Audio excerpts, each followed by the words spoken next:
ओम नमो भगवते वासुदेवाय नमः। स्वागत है आप सभी का मेरे यूट्यूब चैनल पर। आज मैं आपको संतान सप्तमी व्रत की कथा सुना रहा हूँ।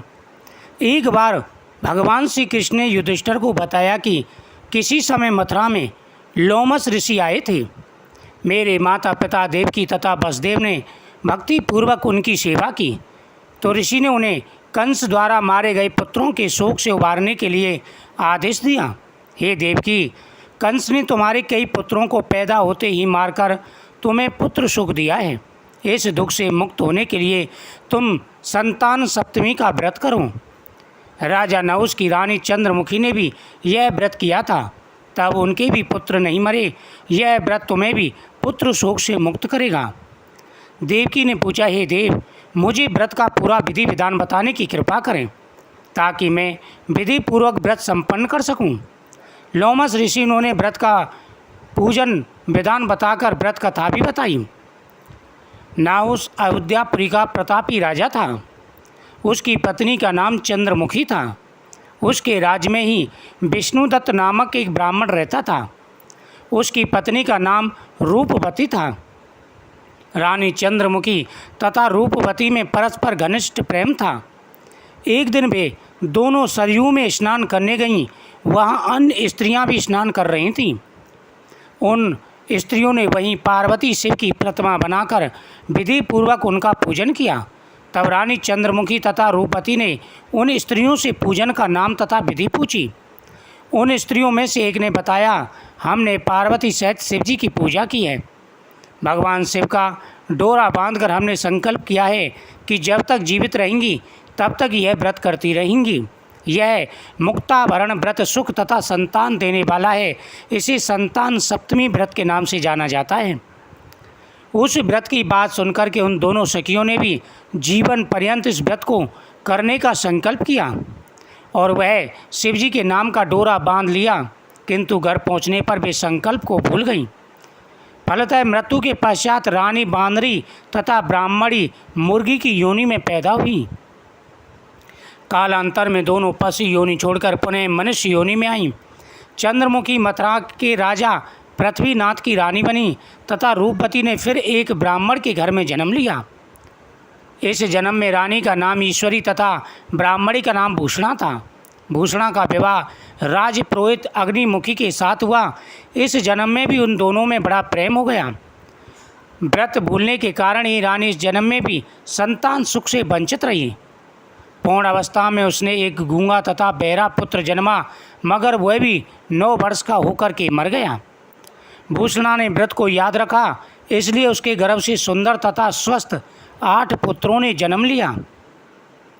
रानी ईश्वरी के पुत्र शोक की संवेदना के लिए एक दिन भूषणा उससे मिलने गई। उसे देखते ही रानी के मन में दाह पैदा हुआ। उसने भूषणा को विदा करके उसके पुत्रों को भोजन के लिए बुलाया और भोजन में विष मिला दिया। जब उसने देखा कि भूषणा के 8 पुत्र हैं, इसे देख कर के ईश्वरी देवी के मन में ईर्ष्या प्रकट हो गई। उसने कहा कि अब मुझे ऐसा प्रयत्न करना चाहिए कि जिससे भूषणा के 8 पुत्रों की मृत्यु हो जाए। वह भूषणा के घर गई और देखा कि सभी पुत्र स्वस्थ हैं। वह जाकर के बोल कर आई कि हे भूषणा, मैं तुम्हारे पुत्रों को भोजन के लिए निमंत्रण देती हूँ। इस प्रकार से उसने भोजन के लिए निमंत्रण दिया और भोजन में विष मिला दिया, परंतु भूषणा के व्रत के प्रभाव से उनका बाल भी बाका नहीं हुआ, क्योंकि भूषणा संतान सप्तमी व्रत करती थी। संतान सप्तमी व्रत करने से संतान की आयु लंबी होती है, घर में सुख और समृद्धि का वास होता है। भगवान शिव और माता पार्वती तथा भगवान गणेश की असीम कृपा संतान पर बनी रहती है। व्रत करने वाले को कभी किसी से ईर्ष्या नहीं करनी चाहिए, ना ही किसी की संतान को देख कर के जलना चाहिए। जो व्यक्ति स्त्री पुरुष पूरे सच्चे मन से इस व्रत को करते हैं, उनके ऊपर स्वयं महाकाल प्रसन्न रहते हैं। उनके बच्चों पर कभी कोई कष्ट नहीं आता। इससे रानी को और भी अधिक क्रोध आया।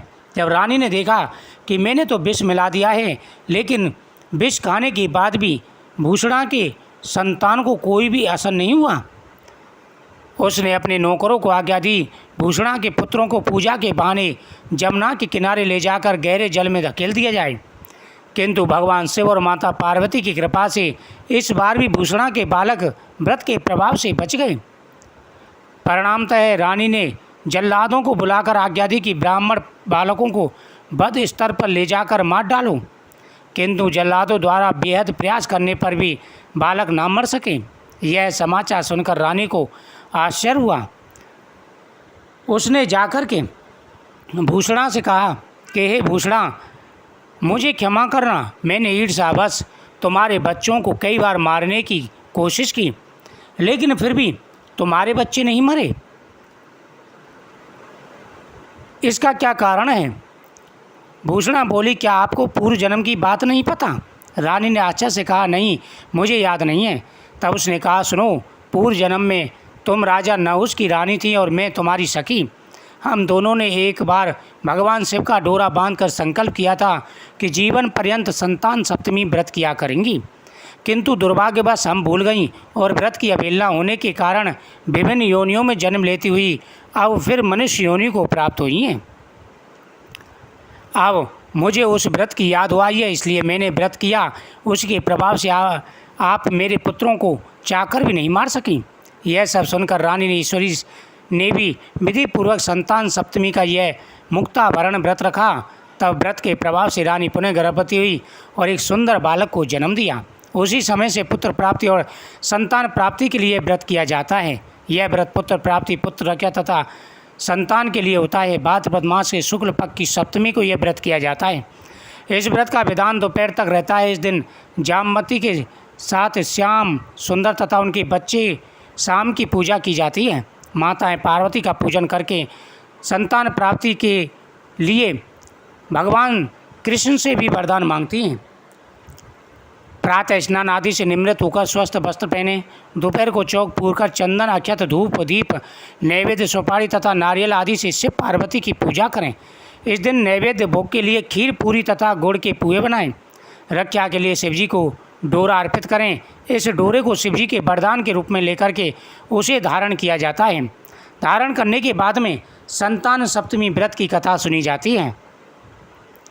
यह व्रत बहुत बड़ा व्रत है। इस दिन जामवंती के साथ श्याम सुंदर तथा उनके बच्चे शाम की पूजा की जाती है।